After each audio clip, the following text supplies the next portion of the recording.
grab your piece of eight, look for an undead monkey, and let's dive into Attack of the Franchise, Pirates of the Caribbean.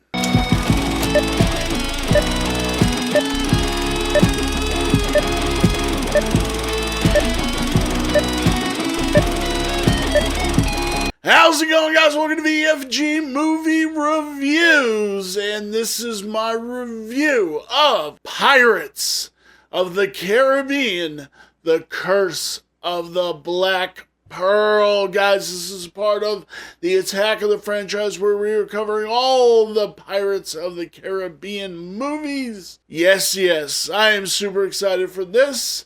Guys, if you could, give us a like, give us a subscribe. One, I want to thank everybody who's recently subscribed to the channel. As I've been telling you guys, my channel got nuked by YouTube.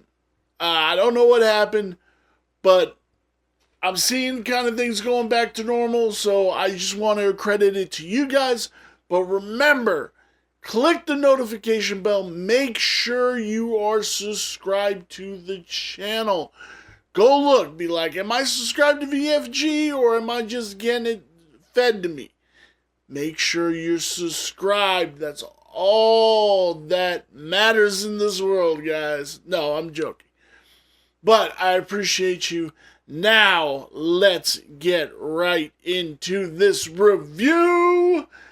Oh, man, I remember when this movie was announced. This was the absolute height of everything that I was hoping for. The before the movie come out, the concept art of them like being transformed, and the cast for this is fucking awesome, except for two people, and I'm going to explain it each time per movie of where they go wrong with these characters and why 3 movies with them just ruined the Pirates of the Caribbean's movies for me, particularly.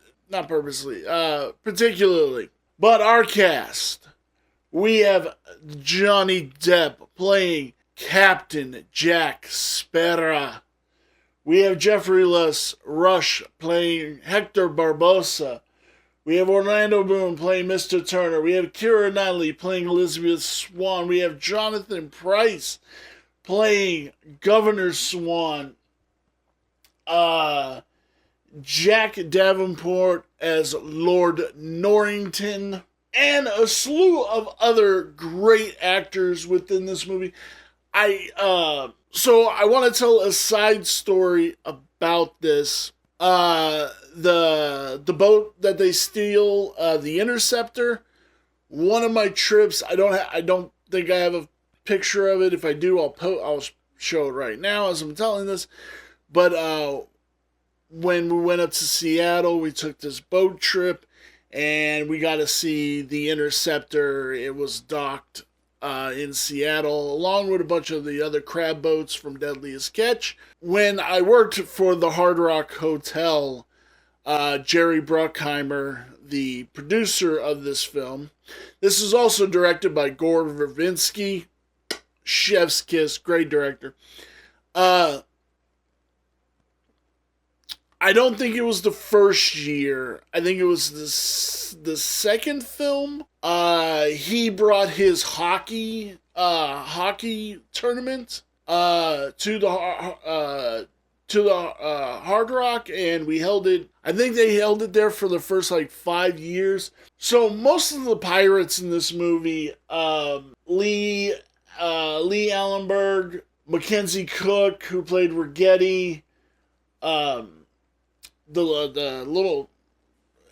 little tiny pirate, and a couple of the other pirates, and a couple of other named actors used to come into my restaurant all the time in the hotel, and it was very cool. They all had these Bruckheimer fucking jackets. It was cool. It was some of the coolest shit ever.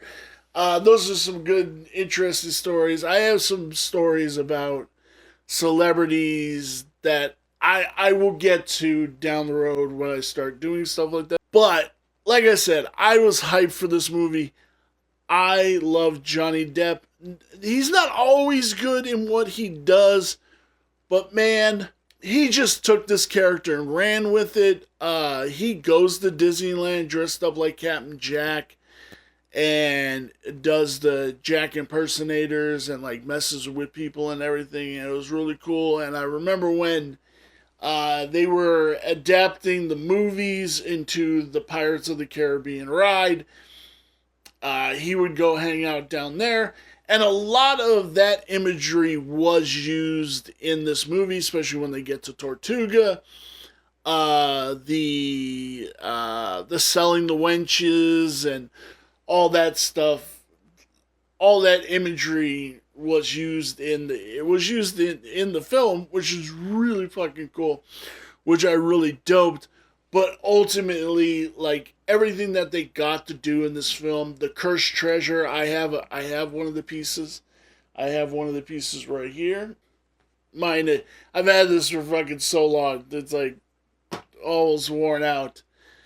But the acting in it, Jeffrey Rush, Barbosa, is so amazing and cool.